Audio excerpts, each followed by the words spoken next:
Hello everyone, Phil here for KO Gaming, and welcome to the Hateful Truth Rebooted, where I give you maximum truth and minimum bullshit regarding the latest video game releases. And today we're going to talk about a little fantasy, action, platform, puzzle combination game with a lot of charm and a lot of interesting elements called Unravel. I first got wind of this game back at E3 2015 when one of the lead game devs went up on stage to present his game for the first time and was visibly shaking because he was so nervous. So obviously this game is not made by some huge big AAA studio, and I definitely wanted to give it a look this year when it was released this past week. The premise of Unravel is pretty interesting. You play a small miniature yarn character called Yarny who has somehow magically been brought to life. It's his job to travel inside of photographs that will teleport you into certain stages of an old woman's life. It's your job to make it from point A to point B, surviving along the way many different challenges, drownings, hazards, even wild animals that are after you at certain points, to get to the end of the stage, retrieve a patch, bring it back to the old grandmother's house,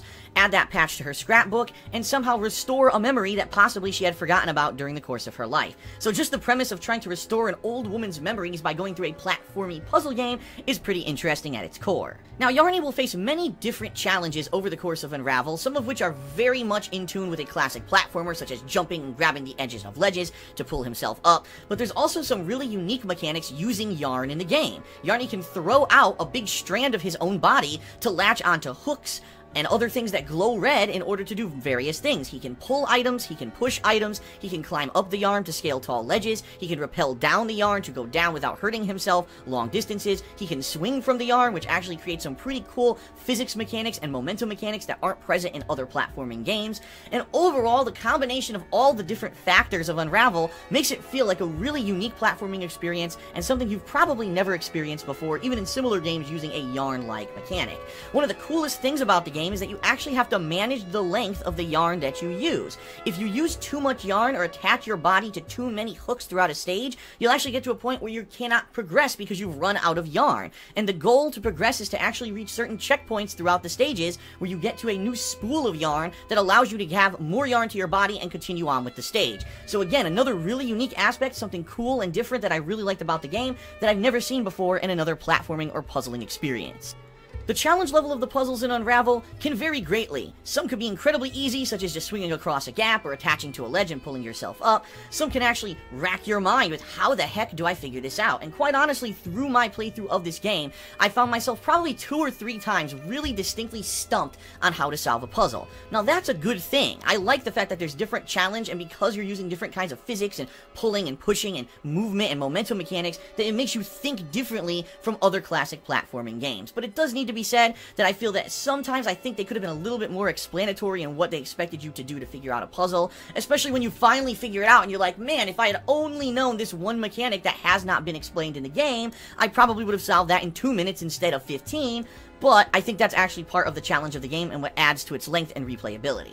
Over the course of the game, you'll be traveling through 11 different stages that go through many various different locations, including warm climates on places like farms and forests, deep down underground into caves where you'll be chased by wild animals, and then later on in the game does take a little bit of a darker turn when you go to places like a toxic waste dump, and yes, even a frozen winter wonderland graveyard. So there are a lot of various locations, and quite honestly, the graphics are amazing. They blew me away with the amount of detail, the realistic look of the game. It really felt like you were running through these real-life locations, and it really presented some of the most stunning visuals I've ever seen in a platformer ever.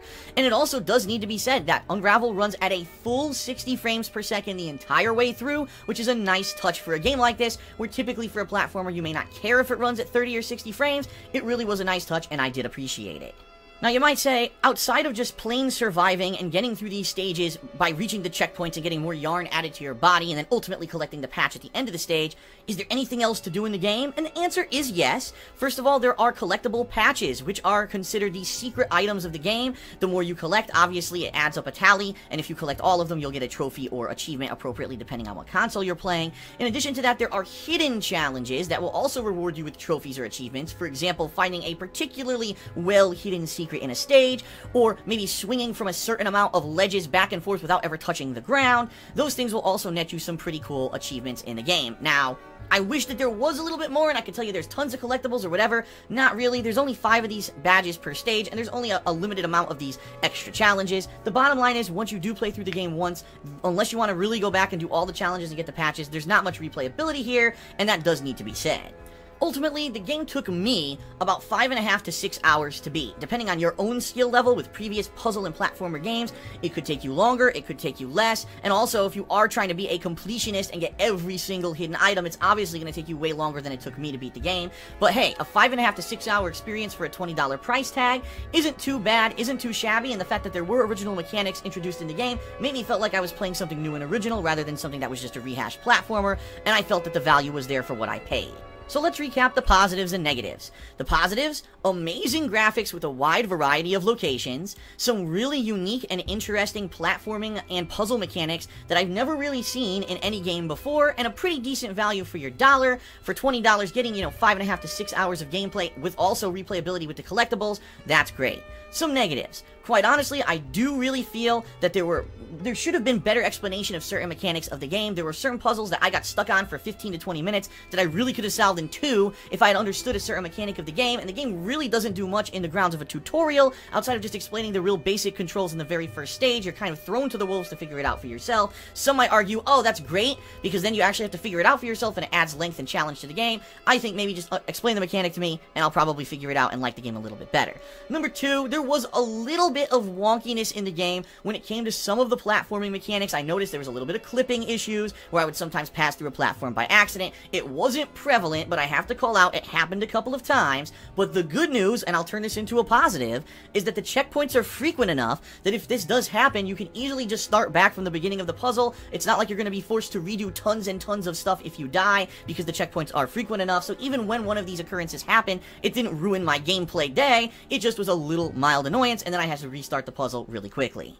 So overall, I found Unravel to be a cute little, unique, well-designed, beautifully articulated in the artistic style and graphics, platforming puzzle game that really left a resonance with me. I hope that they actually make a sequel to this game that maybe could even be a full-fledged game. For $60, give me a good 15 hours of Yarny where he's going through various different kinds of stages a la Little Big Planet. Maybe even make this game into almost Little Big Planet-esque where you can make your own stages and stuff. I think that would be absolutely awesome. This game had enough uniqueness, enough charm, and enough things about it to deserve a full-fledged game release rather than this limited digital release for a discounted price tag. But overall, weighing all the factors in, the fact that it's 6 hours long but it only costs $20, the fact that there's some really awesome graphics and puzzle mechanics, but the fact that there are a few nuisances, I'm actually going to give Unravel an 8.5 out of 10. That's right, for what you're going to pay, you're going to get a unique platforming and puzzle experience. It delivers on what it promises, and although it's a little light in the story department, I think that the game is enough to warm your heart and win you over with the little bit of story that is there and the really fun mechanics that are in the game that you've never done before to warrant a purchase. So if you're into platforming and puzzling, I highly recommend Unravel. I definitely think you should check it out. 8.5 out of 10 for me, and I hope others will enjoy this game as well. Well, that is it for this episode of The Hateful Truth Rebooted, everyone. I sure hope that you enjoyed it, and if you did, please check the description of this video for a link to my playlist where you can watch my full unedited playthrough of Unravel over on my gameplay channel, DSP Gaming. In addition, please check out the description for our Amazon Associate link, as well as a link to my Patreon at patreon.com/DarksidePhil. Thanks a lot for watching, and as always, I'll see you next time on The Hateful Truth.